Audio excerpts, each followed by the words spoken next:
8:23 de la noche. Y bueno, para todo el país queremos decirles que en estos momentos nos encontramos con el líder a nivel nacional de la población con discapacidad. Él es una persona con discapacidad física en silla de ruedas. Es líder de la discapacidad en la campaña de nuestro tigre Abelardo de la Espriella, quien es candidato a la presidencia. Buenas noches, don Ramón Carbó. Diego, buenas noches para ti y por supuesto a todas las personas que nos acompañan. Hablemos un poquito de cuáles son las propuestas que tiene nuestro candidato Abelardo de la Espriella y nuestro vicepresidente para la población con discapacidad y sus cuidadores.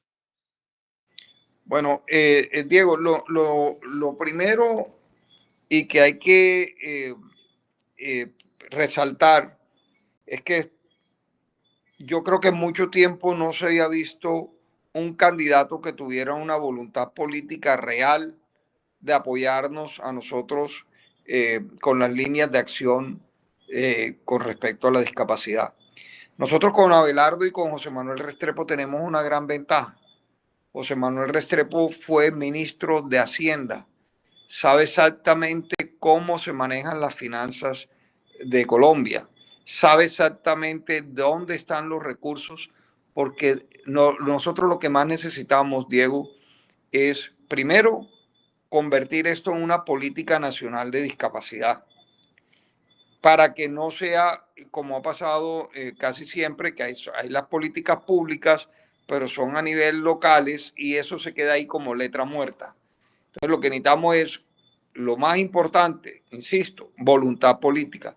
Y segundo, que esto tiene que tener presupuesto, porque si no podemos tener todas las leyes de discapacidad, podemos tener todas las líneas de acción, podemos tener todas las metas que queramos, pero hasta ahí quedaron, porque no hay presupuesto.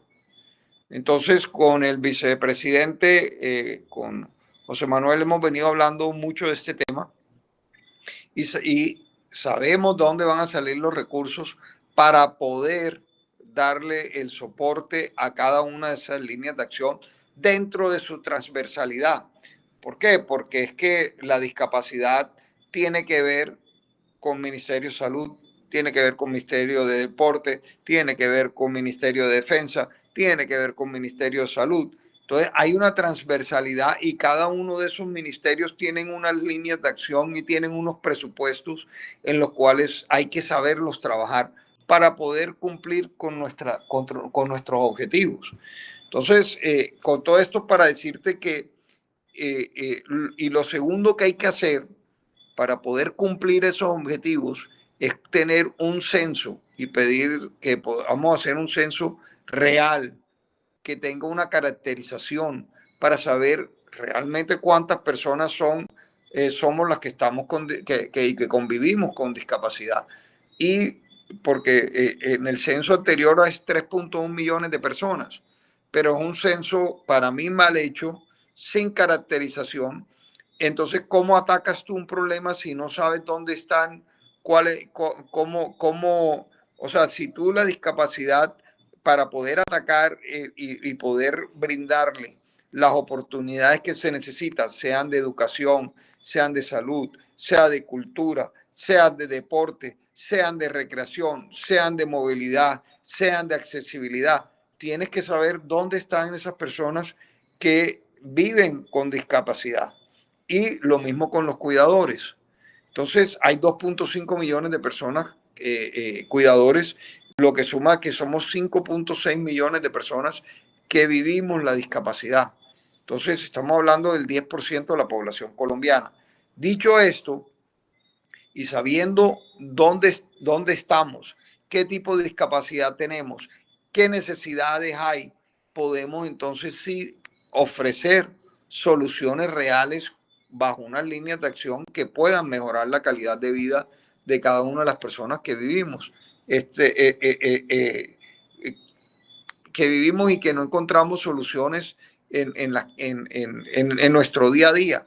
Entonces, es eso, al poder tú identificar un problema, entonces ya tú sabes, bueno, listo, hay 2.5 millones de cuidadores, ¿qué vamos a hacer con ellos? Entonces, lo primero es que yo creo Diego, como lo habíamos hablado en otra ocasión, los cuidadores son personas que han entregado mucho amor y lo hacen todo, lo hacen por amor.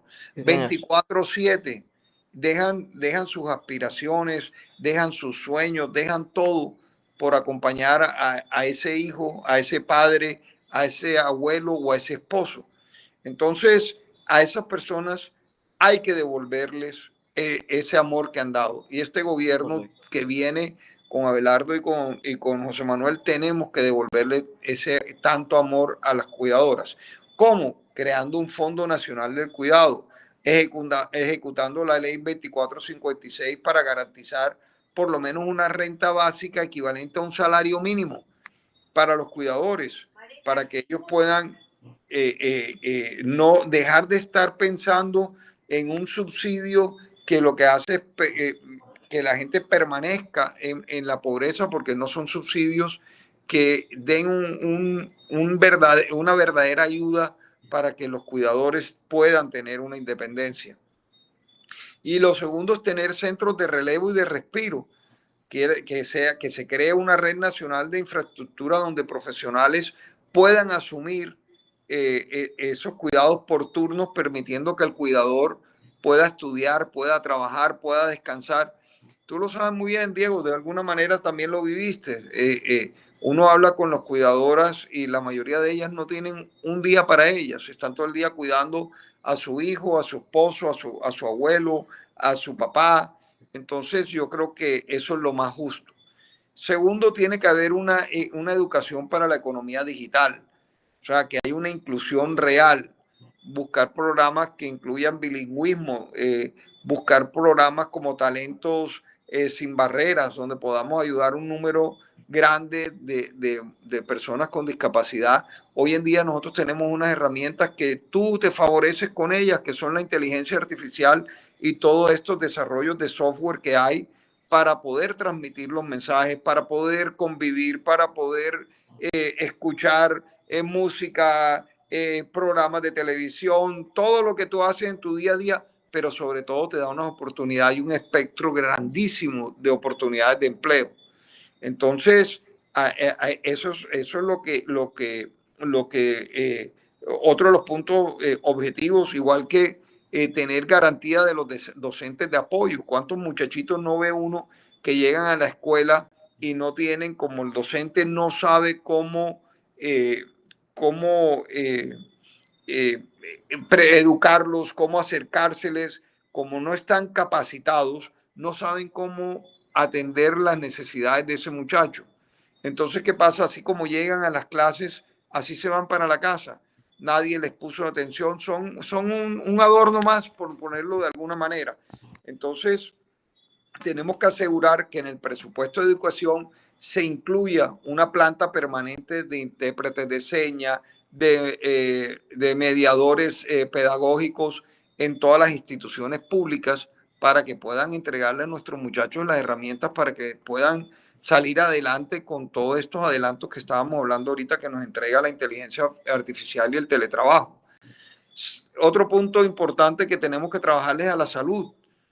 Hay que eliminar todas esas barreras como el certificado de discapacidad, que es un dolor de cabeza para todos, buscar una ventanilla única donde las personas con discapacidad, sus cuidadoras puedan tramitar todo, puedan agilizar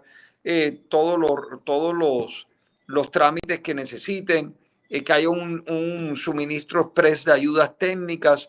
Eh, Como verás, hay muchas cosas por hacer.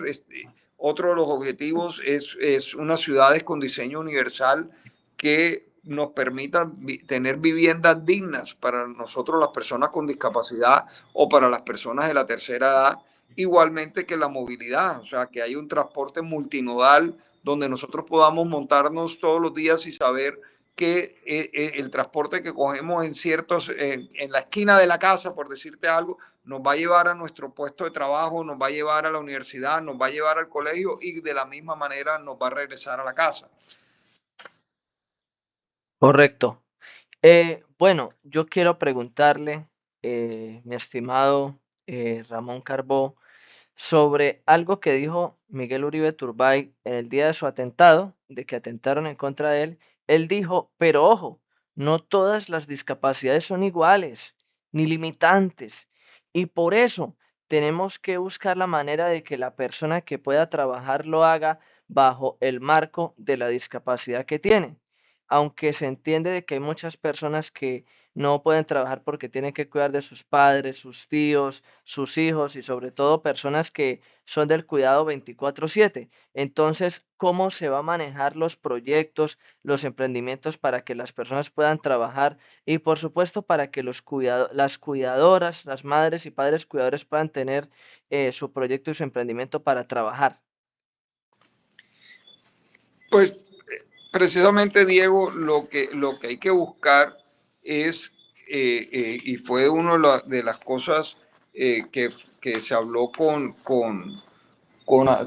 José Manuel, es buscar, nosotros tenemos que tener una autonomía económica. Ponle tú, llámalos el plan Marshall de la discapacidad, que tenga un objetivo, que el objetivo sea que las personas con discapacidad y su cuidador dejen de ser sujetos de caridad y pasen a ser sujetos de crédito y consumo. Si nosotros estábamos hablando ahorita, Diego, de que somos entre las personas con discapacidad o las personas o los cuidadores, estamos hablando de 5.6 millones de personas. Imagínate esas personas cuando se le entregan las herramientas para poder sobresalir, para poder estudiar, para poder tener carreras técnicas, para poder capacitarse, para tener todas esas ayudas técnicas que el gobierno le pueda facilitar, los computadores, los software, darle la interconectividad para que puedan hacer teletrabajo. Imagínate toda esa gente estudiando, trabajando, consumiendo, haciendo turismo, declarando renta, pagando impuestos. Eso sería un impacto directo entre 4 y 7 puntos del Producto Interno Bruto. No Sí, estamos hablando de una cuantía menor. Entonces, en ese plan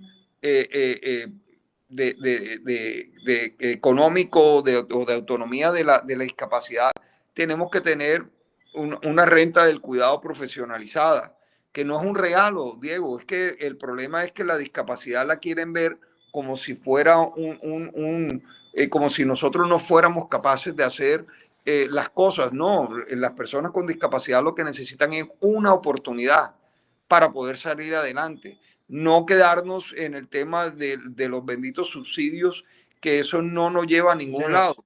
Los subsidios, en vez de estar pensando en subsidios, deberíamos estar pensando en pavimentar un camino de talento que genere estas riquezas que hablábamos, porque es que cada rampa, cada software de apoyo, cada salario digno para un cuidador o para una persona con discapacidad va a hacer que tengamos una nación mucho más justa y mucho más próspera. Entonces tenemos que hablar también de esos eh, eh, de esa renta del cuidado profesionalizada, como hablábamos ahorita, que eso nos va a traer, primero, ahorros al sistema de salud. Segundo, tenemos que mirar la banca de oportunidades, una banca sin barreras que podamos crear, resolviendo en parte la inquietud tuya, crear unas líneas de crédito con una tasa muy bajita y ojalá del 0% para los emprendimientos de las familias con discapacidad, sea la persona con discapacidad o sea el cuidador, y que el Estado garantice, o sea, el codeudor a través del Fondo Nacional de Garantía de esos créditos, que haya una exención de impuestos por ajustes razonables. ¿Que eso qué quiere decir? Que las empresas puedan deducir del impuesto de renta hasta el 200% de lo invertido para adaptar oficinas, para tener rampas, para tener software para los baños, para puestos ergonómicos, para todo, para poder incluirnos a nosotros en su fuerza laboral. Pero también esto tiene que tener un tema bastante importante, Diego, que eso lo tendremos que hablar una vez lleguemos al gobierno con Abelardo, que esa fuerza que va a acompañar al gobierno en el Congreso puedan revisar la, el tema el tema de la contratación de personas con discapacidad. ¿Por qué? Porque es muy tedioso para los empresarios cumplir como está la ley. ¿Me entiendes? En vez de facilitar para que empleen a personas con discapacidad, lo que están haciendo es ponerle trabas y lo hace cada vez más difícil. Y yo lo recojo a cada ratico de los empresarios que me dicen, mira, nosotros queremos emplear a personas con discapacidad, pero como está la ley, como es muy, muy tedioso, es muy difícil. Entonces tiene que haber unos mecanismos que puedan facilitar las cosas para nosotros poder contratar a, a las personas con discapacidad y darle todas las garantías para que ellos puedan desarrollarse libremente y poder cumplir con todos sus sueños. Como te digo, lo más importante de esto, Diego, es que la gente tenga oportunidades, que podamos pensar, como le decía yo a Abelardo y a José Manuel la primera vez que hablamos del tema, es que no puede haber una patria milagro si no hay una revolución por la inclusión. Correcto. Bueno, don Ramón, ahora paso a preguntarle por el tema de la autonomía. Resulta de que el año pasado, cuando estuvimos en la primera cumbre internacional de discapacidad, una profesora en Bogotá que tiene una fundación, ella decía lo siguiente: no es que una persona ciega no pueda ir a el supermercado a hacer mercado, no es que no lo pueda hacer, sino que necesita es, digamos, el sistema braille para que la persona pueda leer y diga, esto es una papa, esto es un queso, esto es el arroz. Ella decía, no es que una persona en silla de ruedas no pueda subir un segundo piso, sino es que hace falta que en la mayoría de lugares haya ascensores para que ellos lo puedan realizar. También no es que una persona ciega no pueda salir a la calle, sino que es que necesita el bastón, el medio y las adaptaciones para poderlo realizar. Entonces, a veces sucede que muchos cuidadores no sueltan a las personas con discapacidad en su autonomía y a veces sucede que se rehabilitan en los diferentes institutos de discapacidad para que la persona sea autónomo y a veces como que el cuidador, ay no, pero si usted, ¿qué tal que le pase algo si usted no ve o tal cosa? Empiezan así, de esa manera. Y pues resulta de que pues muchos profesores de los institutos dicen, pero bueno, y muchas personas con discapacidad decimos, pero bueno, si yo no soy autónomo el día que mi papá y mi mamá no estén, ¿yo qué voy a hacer? Y otra cosa, por ejemplo, los padres, digamos, ellos también necesitan descansar, ellos también necesitan un respiro, tener sus cosas por hacer. Y por supuesto que las personas con discapacidad tenemos que aprender a cocinar, a hacer los diferentes oficios para que pues nuestras personas en casa no tenga mucho desgaste, ¿sí? Entonces, la pregunta es, ¿de qué manera se va a manejar para que en los institutos haya autonomía en las personas con discapacidad? Porque yo personalmente estuve en un instituto de ciegos donde me enseñaban autonomía, pero decían, no, que si 3 veces no aprendió a coser o no aprendió a hacer esto, toca pasar a otro. Entonces, ¿de qué manera se va a manejar eso? Porque, ay, no, que el instituto de tal discapacidad no está en X departamento del país. Entonces, ¿de qué manera se puede manejar la autonomía en los institutos de discapacidad, bien sean los barrios, los municipios, los departamentos? ¿Qué políticas públicas se van a implementar para que las personas con discapacidad tengan la herramienta de ser autónomos, de que esa persona ya se desplaza en la calle, que sabe cocinar, que ya está estudiando? ¿De qué manera se puede hacer eso, don Ramón? Bueno, Diego, tiene que parte de ver con todo lo que hemos hablado del principio. O sea, esto tiene que ver primero primero tiene que ver con que haya presupuesto, que haya recursos, para que esos recursos puedan garantizarnos a nosotros. Por decirte, unas ciudades que tengan un diseño universal para ponerte en el caso de ustedes, de los ciegos, en el mismo ejemplo que tú ponías, que tú vayas caminando en tu bastón y puedas ir mirando cuáles son, porque eso es parte de lo que uno ve y lo vives tú todos los días, que va guiándote con las baldosas y de pronto hay una interrupción porque hay un hueco o hay una baldosa que está contraria a la otra, entonces ya tú perdiste y no sabes cómo seguir esa guía. No hay Entonces, rampas, o hay un vendedor ambulante o cosas atravesadas, o que como uno sí, no las ve, se pega en la cara o en la nariz. claro, y muchas veces al lado de la rampa hay un poste.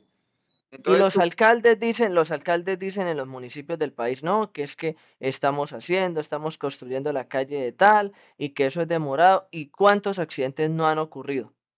pero lo otro importante, Diego, y lo clave, por eso te dije, como comenzamos la conversación, es que haya voluntad política.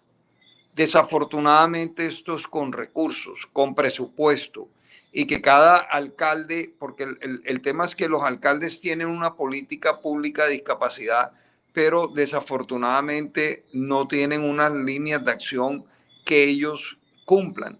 Se queda por lo general ahí en el olvido, en el último cajón de la memoria de una administración. Entonces necesitamos por eso que sea una política pública nacional que pueda cumplir con el COMPEX y con cada una de las líneas de acción del COMPEX.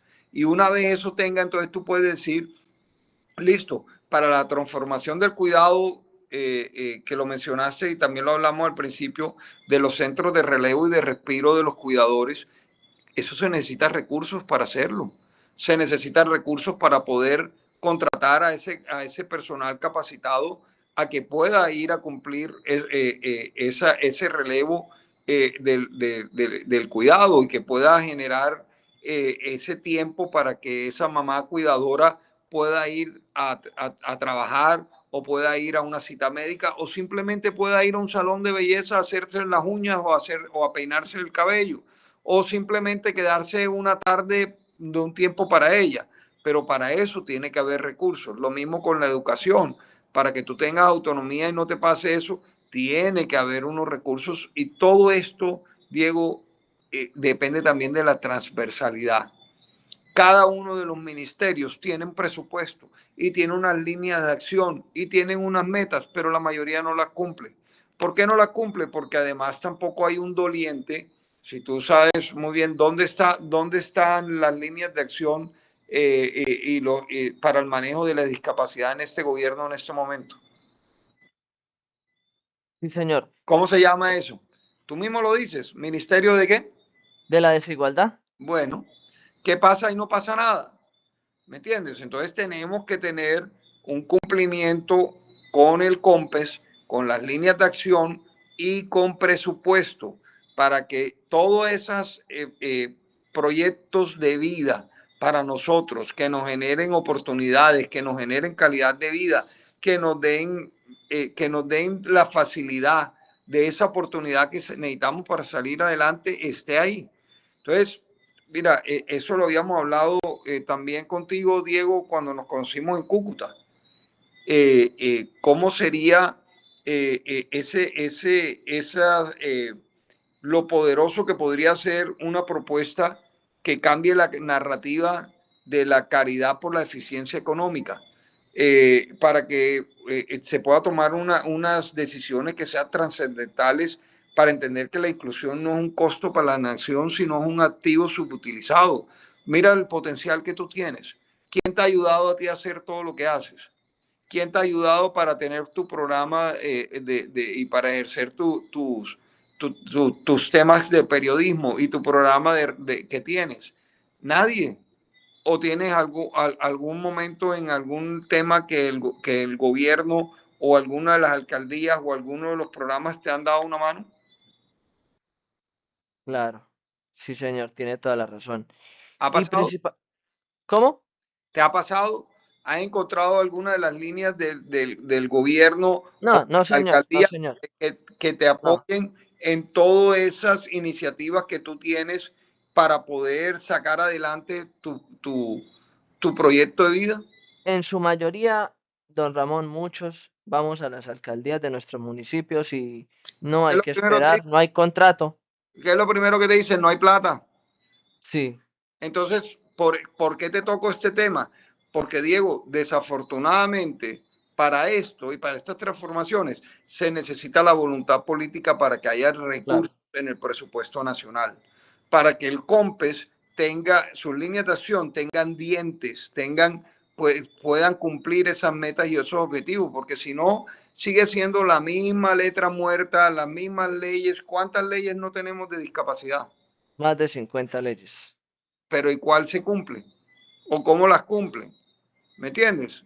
Sí, señor. Entonces sin presupuesto es muy difícil que podamos hacer que los alcaldes y los gobernadores o inclusive el presidente puedan cumplir los objetivos del COMPES o de cada una de las leyes, porque si tú miras cada una de las leyes te dice dónde puede y qué puedes hacer, pero si no hay recursos, ¿cómo las saca adelante? Claro. Don Ramón, y principalmente vuelvo a la profesora de Bogotá. La profesora, ella, cuando hablábamos por el interno, ella me decía, bueno, Diego, pues, porque yo le pregunté que de qué manera se podía mejorar la parte de la autonomía, entonces ella decía que a los niños, desde que tienen 5, 6, 7 años, se les debería enseñar a convivir con las diferentes discapacidades para el día que ellos tengan un compañero con discapacidad o para el día que ellos, cuando sean empresarios, tengan empresas y llegue una persona con discapacidad, sepan de qué manera poderle colaborar y poderle dar un empleo. O si llegan a ser funcionarios públicos, sepan cómo tratar a una persona con discapacidad y que tengan esa sensibilidad, porque muchas personas que, digamos, tienen empresas, no tienen esa sensibilidad con la discapacidad, o por supuesto que los que estacionan el carro, la moto, lo que sea, o los que colocan las escaleras sin tener en cuenta a los ciegos, entonces no entienden ese tema. Entonces, y se ha hablado de la materia educación inclusiva, pero a veces esto se torna es que si el profe quiere, que si X personas quiere Pero sabes, prepararse. Diego, Entonces, perdón, don Ramón, entonces, ¿de qué manera, qué estrategias se van a implementar para que, digamos, las personas aprendan a ser inclusivos y que los niños desde los 5 o 6 años aprendan a convivir con la discapacidad? mira, Diego, yo creo que la premisa no puede seguir siendo que en los colegios sean los que les den esa formación a nuestros hijos. Eso es un tema del hogar. Eso es un tema de una familia empoderada, de un papá y una mamá que le enseñen a los hijos principios y valores. Sobre todo que crezcan con una fe, que crezcan con un Dios al lado, que la gente, que vean que con las que... Es que esa formación, Diego, el tema de la solidaridad viene de casa. Obviamente eso lo complementa, el colegio es un complemento, pero no podemos pretender, y sobre todo que desafortunadamente la educación en Colombia, en muchos de nuestros países, ahí se metió también la política. Entonces, si eres de un grupo, si eres de izquierda, si eres de derecha, y empiezan esas discusiones a querer hablarle a nuestros hijos de unos temas, un niño de 3, 4, 5, 6, 7 años, no le debes estar hablando ni de política, ni de ideología de sexo, ni nada de esto. Los niños del colegio van a aprender, a gozar, a ser felices. ¿Me entiendes? A vivir y saber convivir con los demás entre sus diferencias. Entonces, ese tema, te insisto, para mí la tarea empieza en casa y ahí estamos cometiendo muchos errores. Y el otro error que se cometió fue sacar a Dios de las clases. Dios no debió haber salido de nuestras aulas. Las clases de religión y todo lo que tiene que ver con urbanismo, con todo lo que es la geografía, la historia, todas estas clases que teníamos nosotros era parte complementaria de nuestra formación. Entonces tú no le puedes pedir, ¿cuántas veces te ha pasado que tú llegas a algún lado y de pronto vas a coger un ascensor y el ascensor está lleno de gente, sobre todo gente joven, cuando uno de ellos te dirá, señor, venga, siga usted, acá le abrimos la puerta para que usted entre al ascensor? Eso no pasa hoy en día. ¿Por qué? Porque esa es la parte de la formación, Diego, y esa autonomía y lo que tú estás cuestionando, lo que decía la profesora Miriam, empieza en casa. No podemos pretender que en el colegio cumplan la función de un papá, la función y un rol de un papá. Perdón, don Ramón, la que decía lo del tema de la autonomía fue otra profesora que habló Ah, ok, conmigo el tema, ok, para dejar en claro. ok. Ajá. Y bueno, don Ramón, volviendo al tema de las alcaldías, bueno, el doctor Abelardo dice que él va a estar en los departamentos, que cada alcalde, que cada gobernador le diga sobre lo que se está haciendo, ¿sí? Sobre cómo se están manejando las cosas, de qué manera se puede vigilar que los consejeros departamentales de discapacidad estén haciendo las cosas bien. ¿De qué manera se puede vigilar que los alcaldes, que los gobernadores estén implementando bien las políticas públicas y qué sanciones van a haber para quienes no las sepan implementar? ¿Y de qué manera se puede hacer para que las personas con discapacidad participen? Porque un ejemplo, en un municipio, póngale que hayan 3.400 personas con discapacidad y que en cada asociación de discapacidad hayan, digamos, digámoslo así, que hayan 150 personas y que en cada asociación hayan 80 personas. Y entonces eso no cubre y sobre todo dándole esa cifra de 3.400 personas con discapacidad que haya en X municipio. Entonces, ¿de qué manera se puede hacer para que se haga cumplir la participación de la población con discapacidad y las políticas públicas? Mira, Diego, primero, eso está ya regulado y reglamentado. Primero, igual que todos los alcaldes, los gobernadores y los presidentes tienen un plan de gobierno que deben cumplir. Y eso está dentro de las metas. Pero, y ese plan de gobierno, inclusive un alcalde o un gobernador que no cumpla un porcentaje mayor creo que es menor del 35% de su plan de gobierno, uno puede iniciar una acción de nulidad de su mandato, ¿me entiendes? Pero para eso están también los entes de control, Diego. Para eso está la Contraloría, para eso están todos los entes de control, sea Contraloría, sea Fiscalía, sea Procuraduría, sea dependiendo del caso particular. Pero eso es, todas las normas tienen un objetivo y ese objetivo, el hacerlo o no hacerlos, te hace ser un buen gobernante o un mal gobernante. Lo que pasa es que lo mismo que hablábamos ahorita, desafortunadamente, en un país tan complejo como el nuestro, que tiene tantas urgencias, que tiene tantas necesidades, la discapacidad, el que no la siente, el que no la vive, no la siente. Entonces, desafortunadamente, que es otra cosa que nosotros también tenemos que mejorar, Diego, es que no sabemos trabajar en equipo. O sea, aquí desafortunadamente, dentro de las distintas discapacidades o inclusive dentro de la misma discapacidad, hay unas rivalidades que tampoco dejan que nosotros podamos avanzar porque entran conflictos de intereses, porque entran disociaciones, porque entra un tercero y dice lo que no es, o llega un gobierno populista y dice lo que no es, y empieza a dividirnos y eso no deja que tampoco tengamos un cumplimiento de metas porque la unión hace la fuerza, Diego, y eso lo sabes tú. La unión Sí, hace la fuerza.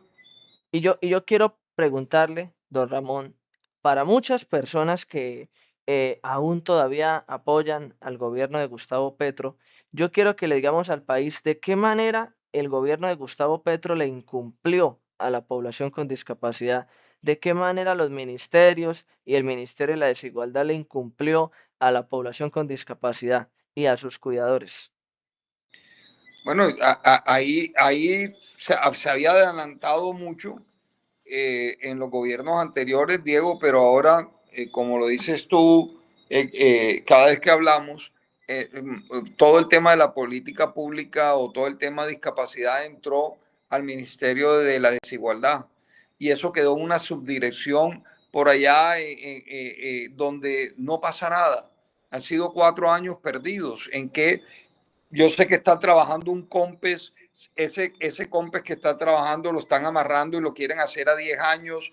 No tenemos claras cuál, no se ha socializado, no tenemos claro cuáles son las líneas de acción, no tenemos claro dónde va a salir los presupuestos para cumplir esa línea de acción. Ni siquiera los consejeros nacionales de discapacidad conocen que vinieron trabajando esas líneas de acción para sacar adelante el COMPES, ni siquiera lo conocen. O sea, pasaron de ser sujetos activos para sacar adelante el COMPES a ser unos convidados de piedra. Entonces, este gobierno, desafortunadamente, Diego, jugó con la ilusión de muchos colombianos, que te lo digo yo sinceramente, como yo a título personal, yo no entiendo cómo la gente le creyó a Gustavo Petro, porque Petro en este gobierno, en esta presidencia, hizo lo mismo que hizo en la alcaldía de Bogotá. Siempre había un culpable, nunca era él. O sea, siempre los corruptos eran los secretarios, pero ¿quién elige esos secretarios? ¿Quién elige esos ministros?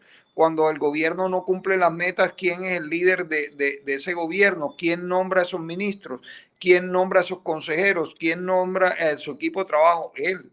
Entonces siempre está echándole las culpas a los demás y no hay cumplimiento de metas. Este gobierno no ha trabajado. Dime una obra que hayan hecho o haya un colegio o algo que hayan hecho por la discapacidad, nada. Una obra de infraestructura que hayan hecho por el país, nada.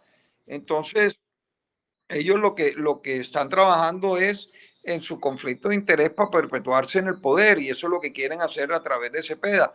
Mira, Cepeda ha sido ¿cuánto tiempo congresista? Dime un proyecto de ley que haya presentado Cepeda. ¿Qué aporte le ha dado Cepeda al país? Aparte de su cercanía con los grupos armados y con Santrich y con Márquez. Y esa pelea que tiene, independientemente de lo que uno piense o no piense del presidente Uribe, toda ese desgaste del país deja de hacer muchas cosas por unas discusiones con cosas que son del pasado, que no es lo pertinente. Entonces, esto ha sido un gobierno populista que no ha hecho sino decirnos mentiras y que no avanzamos en nada, en ninguna cógelo por donde tú lo quieras decir, qué avance ha habido en educación, qué pasó con el ICETEX, qué pasó en salud, ¿me entiendes? ¿Qué ha pasado con el tema de productividad? ¿Qué ha pasado con la tecnología? ¿Y qué ha pasado con el deporte? Porque el presidente Duque dejó un presupuesto para el deporte, para que unos jóvenes fueran a Barranquilla y el presidente Petro, la verdad, no quiso aprobar para que los jóvenes fueran a ese mundial en ese deporte. O sea, hubo recortes El en todo. Panamericano, ¿no? Los Panamericanos los perdimos por una rencilla política que él tenía con el alcalde de Barranquilla. Es así de sencillo. Le importó más su rencor o su enemistad política o como lo queramos llevar, que el beneficio de una ciudad que en su momento votó por él. Muchos barranquilleros y muchos atlanticenses votaron por él. Y acá también se iba a hacer un campeonato internacional de boxeo, también le quitó el presupuesto. Se iba a hacer, había un avance para hacer el tema de las carreras de carro, tampoco permitió que eso avanzara.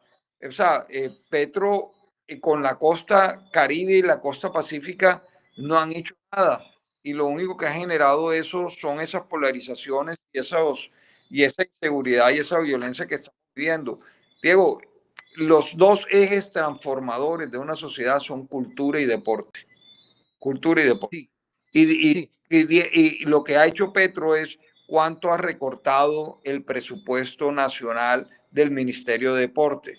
Estos muchachos para ir a competir en las competencias que le dan los puntajes para poder calificar para los Juegos Olímpicos, les toca estar, en vez de estar entrenando, tienen que estar haciendo rifas, haciendo pudines, haciendo limonadas, vendiendo cosas en la calle para poder conseguir los recursos para comprarse lo que necesitan para ir a ese mundial o a esos viajes para clasificar a esas Olimpiadas.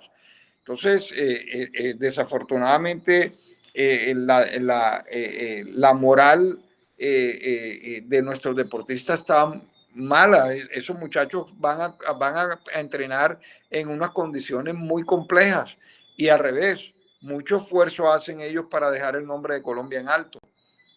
Sí, y quiero preguntarle, bueno, mi estimado Ramón, quiero preguntarle precisamente por eso. ¿qué propuestas tiene el Tigre Abelardo de las Espriella, el vicepresidente, y el gobierno nacional en cuanto al tema del deporte paraolímpico y para el tema de la cultura? Mira, el deporte, como te dije, para nosotros va a ser, el deporte y la cultura son motores de vida. Tenemos que trabajarle mucho al tema de la profesionalización del paradeporte o deporte adaptado. Se necesita crear muchos centros de alto rendimiento regionales para estos atletas paralímpicos con incentivos económicos iguales a que los de los atletas convencionales. Se necesita estímulos culturales, cupos garantizados, financiación en escuelas de artes, de música para personas con discapacidad intelectual y sensorial también, no solamente, o sea, lo que necesitamos, Diego, es que estén los recursos para poder ampliar esa oferta y facilitar el acceso a los escenarios deportivos y al deporte. ¿Y de qué manera, de qué Pero no manera se va a manejar? perdóname, Diego, te termino. No solamente para el deporte paralímpico o para el deporte a nivel competitivo, para recreación, para nosotros que queramos ir a un parque y llegar a ese parque y que el parque sea adaptado y tenga todos esa parte de rampas o todos estos escenarios donde nosotros podamos practicar deporte, donde podamos hacer ejercicio, donde se puedan hacer cualquier tipo de actividad física dentro del mismo parque. O sea, hay muchas cosas que debemos trabajarle para que, porque todo eso también es prevención. Una persona que está activa, Diego, que hace deporte, que hace recreación, que está metido en actividades, todo eso es prevención, todo eso es menos medicina, todo eso es menos atención médica, menos citas médicas, menos cirugía, por la misma actividad física que estamos haciendo las personas con discapacidad y sobre todo la salud mental, la adrenalina de esa actividad física nos ayuda muchísimo a sentirnos positivos. Sí, y bueno, ¿de qué manera se va a hacer manejo de los recursos para que los institutos de recreación y deportes municipales y departamentales manejen los recursos como es? Hablemoslo muy claramente, para que no se roben la plata ni los recursos y para que los profesores se especialicen en enseñar, digamos, deporte, qué sé yo, fútbol, natación, atletismo, entre otros, fútbol para ciegos, para personas en silla de ruedas, para discapacidad mental, intelectual, psicosocial, en los diferentes síndromes, en todos los tipos de discapacidad, cómo se va a manejar los recursos y de qué manera los entrenadores pueden estar capacitados. Diego, mira, te lo digo de dos maneras. Una, insisto, primero tiene que haber presupuesto. El deporte tiene que cambiar de a dónde provienen los recursos. ¿Tú sabes de dónde vienen los recursos para el deporte? En los institutos de recreación de deporte departamentales o distritales o del mismo ministerio. ¿Sabes de dónde provienen los recursos? No, señor. Del alcohol, del tabaco, de los moteles, o sea, de toda esa actividad que uno dice, hey, practiquen deporte para una vida sana, aléjense del cigarrillo, aléjense del licor, aléjense de esto que no es saludable, pero resulta que si la gente no consume licor, que si la gente no consume tabaco, que si la gente no consume todas estas cosas, menos recursos le entran al deporte. Entonces ahí tiene que haber también una reformulación de ese presupuesto, ver de dónde entran más recursos a los institutos de recreación y deporte. ¿Me entiendes? De ahí viene la mayoría de esos recursos. Entonces hay que ver cómo llegan esos recursos. Te lo voy a poner de esta manera. Diego, yo fui, yo fui alto consejero del gobernador del Atlántico y yo en mi vida personal hice mucho deporte a nivel competitivo. Mi discapacidad proviene por estar haciendo deporte. La gente lo considera alto riesgo, pero eh, eh, cada disciplina tiene un riesgo. Yo tuve un accidente con un paracaídas hace mucho tiempo Entonces, pero hoy lo que soy se lo debo a esa oportunidad que necesité, que te dije que uno lo que necesita es una oportunidad. Y segundo, yo estoy aquí y pude salir adelante gracias al deporte, porque del golpe que tuve, del impacto, por mí los médicos, la situación mía era muy crítica, pero como yo hice tanto deporte, yo pude sobresalir y seguir adelante con mi vida. Entonces, el deporte para mí es eh, una parte muy importante para el desarrollo de nuestros niños y de nuestros jóvenes. Y Ah, y de qué manera, Chacho, se pueden conseguir los recursos de una manera que no se necesite lo que tiene que ver con el tabaco, con el alcohol, porque ya se sabe lo perjudicial que es para la salud y para los que somos cristianos y creyentes en la palabra de Dios? ¿De qué manera y cómo se pueden conseguir esos recursos? allá te iba, que primero a lo que voy es que cuando yo estuve en el Instituto de Recreación y Deporte, una de las primeras de uno de los primeros choques que tuve fue que yo equiparé lo que era el deporte olímpico con el paralímpico. O sea, el deporte adaptado, la mayoría del presupuesto que tenían, porque uno tiene un presupuesto que te manda la nación y precisamente de ese consumo de los impuestos hacia lo que hablábamos, el licor, el tabaco, etcétera, etcétera. Con esos recursos, tú como Instituto de Recreación de Deporte tienes que mandarle a todos los municipios. Entonces, cuando vienes a ver, son institutos de recreación que tienen recursos muy bajos. Entonces, tiene que haber la voluntad política de un gobierno que genere nuevas formas de recursos para que el deporte tenga una mayor financiación y uno pueda abrirle otras puertas. Y entonces, ¿qué pasa? Cuando uno veía esto, Diego, y veía lo que uno tenía y lo que tenía que mandar para cumplir los objetivos o las líneas de acción de cada uno de los municipios, no te daba para realmente poder hacer que el deporte transformara esas vidas, que la cultura transformara esas vidas de esos niños y de esos jóvenes. Entonces, eso es lo primero, buscar que el gobierno le garantice con su voluntad política en el presupuesto nacional mayores recursos para el deporte, para que el Ministerio del Deporte le mande mayores recursos a cada uno de los institutos de recreación y deporte a nivel departamental o distrital. Pero aparte de eso, Diego, vuelvo y te digo, nosotros la única forma que tú puedas garantizar que los recursos que manda la nación para el cumplimiento de líneas de acción o de metas, lo único que puedes hacer si la plata no está llegando y si hay corrupción, como dices tú, para eso están los entes de control, para eso está la Contraloría, para eso está la Fiscalía y para eso está la Procuraduría.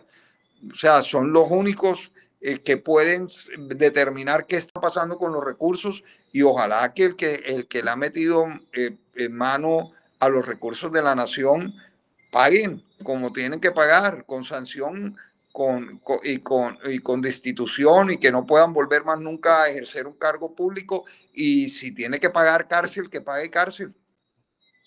Precisamente para allá iba, don Ramón, porque quería hablarle de seguridad. Muchos líderes sociales los han asesinado por el hecho de hablar sobre X hecho de corrupción o que si se están robando la plata o los recursos de tal parte, así como han hecho con muchísimos líderes y que hoy, por supuesto, lo que muchas personas no saben es como dice la palabra de Dios, el mandamiento, no matarás y que con la vara que midas será y medido y sería porque de verdad que las personas que cometen estos delitos no saben lo que se siente perder un ser querido, un familiar, un hijo, pero cuando lo viven, ahí sí sienten el dolor. Y pues la verdad yo quería preguntarle de qué manera se va a proteger a los líderes sociales. O, por ejemplo, hablemos del tema de las víctimas que lo han perdido todo, están desplazados por la violencia, muchas personas que han sufrido violencia física, sexual, psicológica, económica y por supuesto los líderes que por el hecho de decir la verdad en este país los asesinan y que se ha visto más con el gobierno Petro, el gobierno de Abelardo de la Espriella, ¿de qué manera va a solucionar eso para que no hayan asesinatos contra líderes sociales? Diego, de la única manera que hay, protegiendo a la gente. O sea, mire, esto es que aquí hay que venir, aquí tiene que haber una gran revolución y por eso se habla de la patria milagro, Diego. Nosotros tenemos que revisar nuestra escala de valores. Muchas de las cosas que están pasando en la calle es precisamente por la falta de oportunidades, Diego. La mayoría de los padres, la mayoría de nuestros hogares son muchos de madres cabeza de hogar, mientras esa mamá está trabajando, ¿dónde están nuestros hijos? Entonces están en la calle que encuentran pandillas, violencia, inseguridad, prostitución, drogadicción, y ahí empieza todo el problema de Colombia y el tema de la violencia. Por eso tú ves que nuestras cárceles, nuestras casas están llenas de rejas y parecen cárceles. Entonces aquí tiene que haber también una forma en que la sociedad, porque el gobierno no puede solucionar todos los problemas del día a día de los colombianos. Vuelvo y te digo, muchos temas vienen por la falta de Dios, por la falta de principios y valores dentro del hogar. Y entonces cuando tú no formas bien a tu hijo, entonces ¿qué pasa? Si tú no formas bien a tu hijo, no reprendes a tu hijo, no enseñas bien a tu hijo en principios y valores, te toca castigar al hombre. Y ahí vienen todos estos problemas que se están viviendo. Entonces, para eso están, bueno, te insisto, para eso está la fiscalía, para eso está todo el tema de la unidad de protección, que puedan garantizarle a la gente, pero que haya una policía y una investigación y que hayan resultados rápidos para que el bandido sepa que el que la hace paga con cárcel. Y hay que cambiar también las reglas, las leyes de ver, porque hoy en día, ¿qué hacen? Tienen a los niños cometiendo, tú hablabas del ejemplo de Miguel Uribe.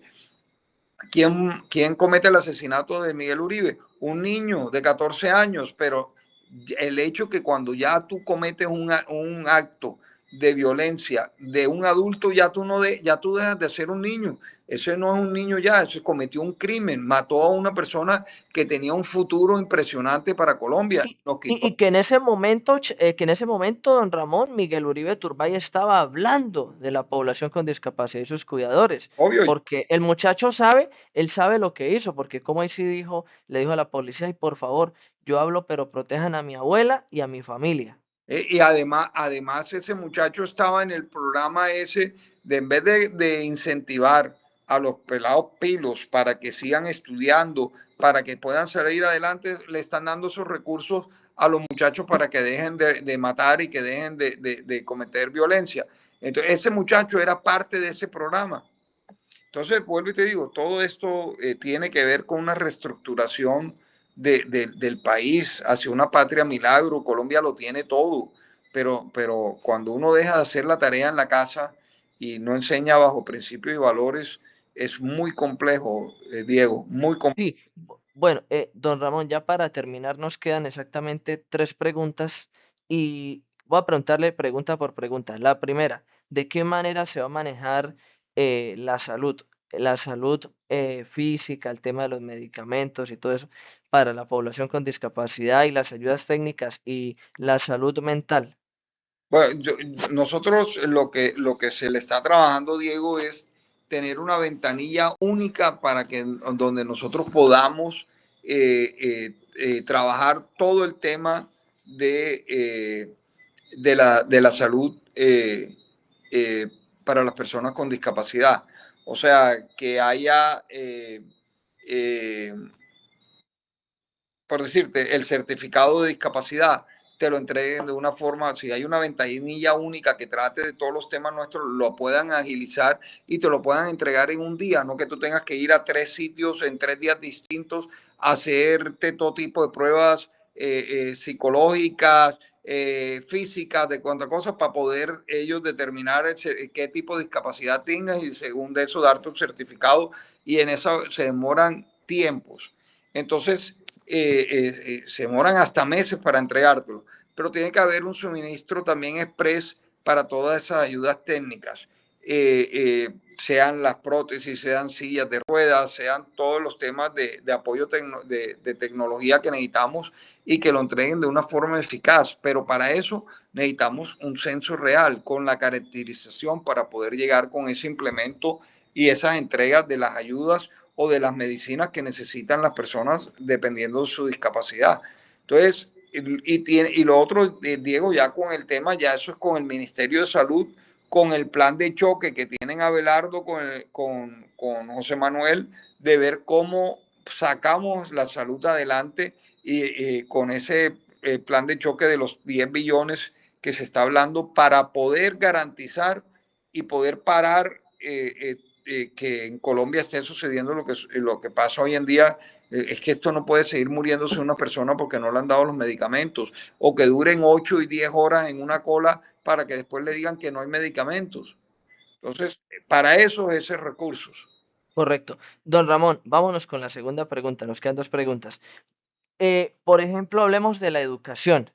Muchas personas con discapacidad han tenido el problema de que, por ejemplo, si el colegio no está adaptado con el tema de los de silla de ruedas o para que le enseñe a escribir a una persona sin brazos, y por lo menos que si el intérprete de lengua de señas, las clases comienzan en enero, pero si el intérprete llegó en abril, en mayo, y para el docente es muy difícil adelantar al estudiante, o por ejemplo, en los tiflólogos. ¿Qué son los tiflólogos? Son aquellos que enseñan a las personas con discapacidad visual, con ceguera, con baja visión o ceguera total, por ejemplo, el manejo del braille, la lectoescritura, el ábaco con las matemáticas, el computador con el lector de pantalla JAWS, intérpretes de lengua de señas para los que son sordociegos, que no oyen ni ven nada.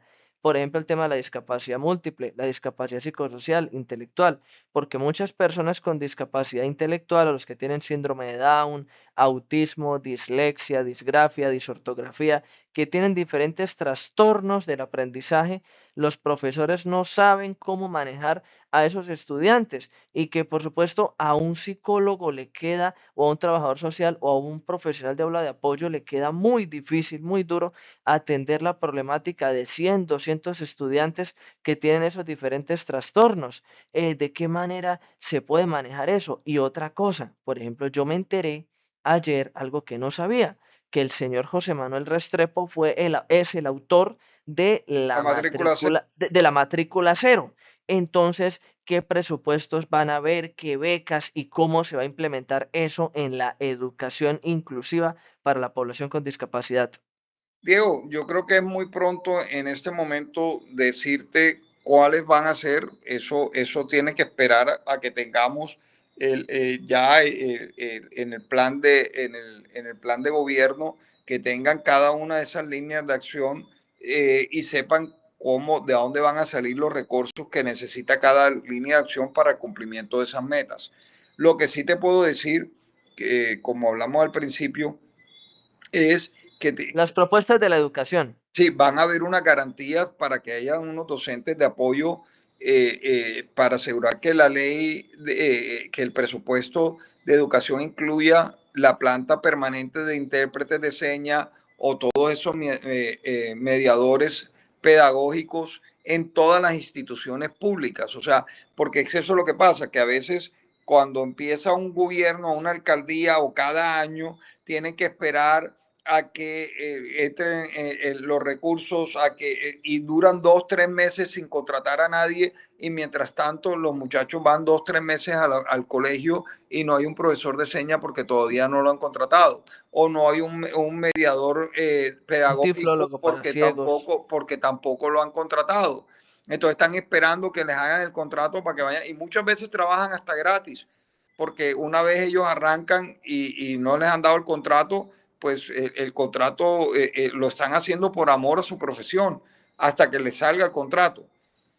Eso es un tema, Diego, que hay una... A mí, por supuesto, me encanta la propuesta que él tiene de la parte de la educación, las becas, que la tecnología, que el tema de la universidad virtual, que todo, para que los jóvenes no se vayan de Colombia, que estudien, ¿cierto? todo eso es el programa que hablábamos de que tiene que ser un talento sin barreras y buscar a todos esos muchachos con discapacidad y capacitarlos en desarrollo de software, en inteligencia artificial, que aprendan inglés y que tengan, que sean técnicos, que entren al teletrabajo, que además con ese teletrabajo podemos eliminar mucho la barrera del transporte y permite unos salarios muy competitivos hoy en día con todo lo que hay en el teletrabajo y toda, dependiendo del área y muchas áreas de tecnología que Colombia se ha especializado en eso. Entonces, lo que pasa es que, Diego, también hablamos a veces cosas que son demasiado generales, que hay que esperar con la transversalidad que va a haber, cómo nosotros, la discapacidad, tenga el cumplimiento de esas metas. Cuando uno venga, educación, usted tiene que cumplir estas metas. Venga, nosotros, que un doliente de la discapacidad pueda congregar al Ministerio de Salud, al Ministerio de Educación, al Ministerio de Trabajo, al Ministerio de Deporte y ver cómo se logran objetivos conjuntos, porque ellos necesitan de uno para cumplir las metas, pero si no hay un doliente dentro del gobierno para el cumplimiento de esas metas, es muy difícil. Entonces, Sí, señor. Sí, la, señor. la, la transversalidad y un doliente y voluntad política de un presidente, vamos a lograr muchos de los objetivos. Sí, bueno, mi estimado don Ramón Carbó, ahora se nos viene la última pregunta. Por ejemplo, sabemos que el presidente Gustavo Petro le incumplió a los 32 departamentos con el diálogo del programa Gobierno Escucha, un tratado que se firmó el 12 de julio del 2023, otro tratado que del 11, 12 y 13 de junio se hizo con el Ministerio del Interior, donde el programa decía que el presidente nos iba a escuchar a los 32 departamentos, donde la consejera de regiones hablaba de ese tema. Entonces, como el presidente Petro nos incumplió a la población con discapacidad, la pregunta es, ¿de qué manera el presidente Abelardo de la Espriella puede sentarse a dialogar, digamos, así sean 2, 3 veces al año más, con los 32 departamentos, donde cada departamento le comentemos cómo estamos en cuanto a la población con discapacidad?